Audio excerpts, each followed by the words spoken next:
Something very unexpected happened in Venice, California recently. Lightning struck and 14 people were injured and one person was killed as a result of it. The victim was a 20-year-old man, and the blast of electricity shocked everyone, including most Californians, because this kind of stuff doesn't happen often, especially in the Los Angeles area. Now, some of the things that could happen to you if you do get struck by lightning: the electric discharge can instantly stop the heart and cause cardiac arrest. It could cause brain damage and you could be put in a coma. And also the associated heat from the electric current literally cooks brain cells. So there are a lot of different consequences of getting struck by lightning. But as you guys know, no fear mongering on this show. It's very unlikely that you're going to get killed in this way.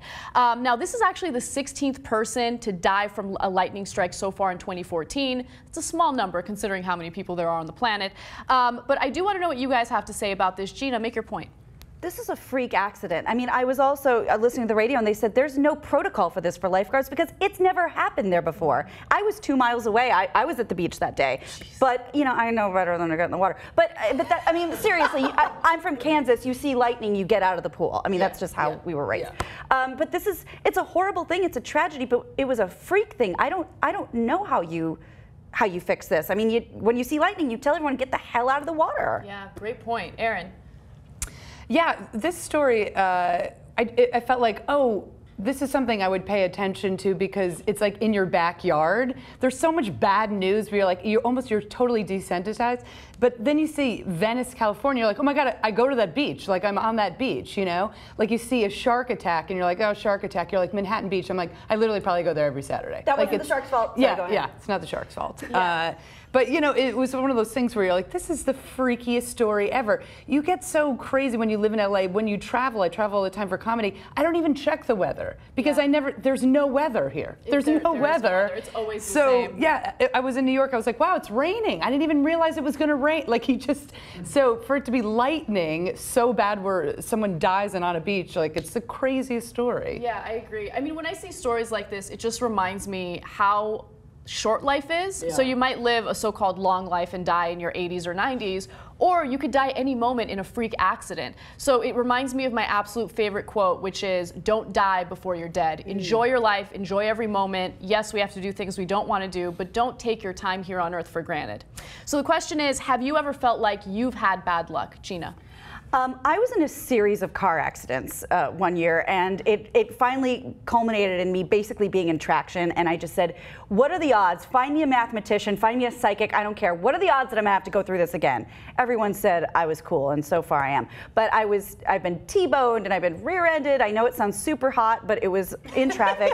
And in Kansas, I was going home for a wedding and someone swerved into me. I hit the median at 70 miles an hour, kept flipping the car. The only things that weren't damaged were me and the dress. Everything else, it looked like Godzilla had crushed the car. I was the bridesmaid in the wedding that night. Wow. So I know how lucky I am. Wow, that's an amazing story. I was very lucky. Damn, girl, you got stories to tell. Yeah, man. Yeah. Erin. I love that you clarified the story being like, also the dress was okay. Yeah, well, I mean, I was in the wedding that night. The dress was fine. Unbelievable. Yeah, you know, it's one of those things where you can look at it like bad luck, or is there like a higher power working here? I was in New York and I thought I was moving to LA like in my 20s, and for like maybe 6 weeks, everything that could go wrong went wrong. You know, like I rented a car, it broke down on the 10 during rush hour. You know, like I tried to get a waitering job, couldn't get like the apartment fell through. It was just like these series of events where you're like, wait, this is the worst luck in the world. But then something else happened and I got called back to New York and I realized I needed to be in New York. Like I was not ready to move to Los Angeles. So when you kind of flip it that way, you're like, oh, maybe these things happen, maybe it's not bad luck. It's like, how many signs, you know, does it take? I wasn't supposed to be here. That's interesting. Yeah. I don't know if I even necessarily believe in bad luck, but I do believe that the way you react to certain things has like a cascading effect, right? Absolutely. Sure. So the more recent example I could think of was I got into a little bit of a tiff with a dude that I was dating. I was really, really upset. And then the next next day, I was in my head, like I couldn't stop thinking about it. I wasn't paying attention to the road. I got into a minor accident. You know what I mean? And then I go to work, I'm in a bad mood, and since I'm in a bad mood, people are reacting to me in a negative way. And so it had like that ripple effect. Yeah. And so it's all about your mindset. It's all about how you deal with certain negative things that happen in your life. And if you have a positive outlook, usually positive things happen. Yeah, right? and wine, you know. And wine, hell yeah, lots of wine. And maybe herb, you know? Yeah. I'm not saying anything. You get it. Just sometimes. Yeah. Anyway, what do you guys think? Share your thoughts. What are your coping mechanisms? Do you feel like you have to deal with bad luck? And also, what are your thoughts on the lightning incident that happened in Venice, California? Share your thoughts in the section below. We can't wait to hear from you guys.